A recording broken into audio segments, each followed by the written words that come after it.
Hey everyone, welcome back to my channel. In today's video, I will show you how to make an outro for a song using the SUNO mobile app. Let's get started.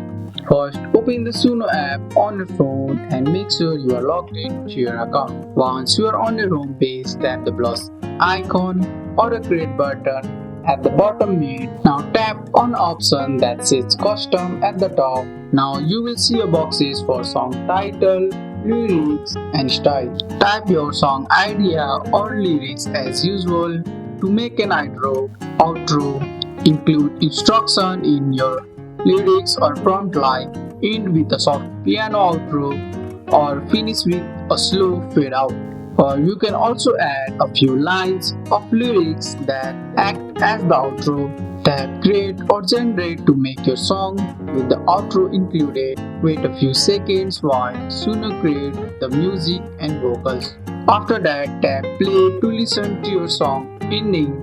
If you like the outro, tap save, or if you want a different ending, just edit your prompt and generate again. And that's how you make a smooth outro on the SUNO app using your phone.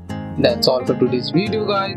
I hope you guys like this video. If you found this video helpful, drop a like, subscribe for more videos. Thanks for watching. See you in the next one.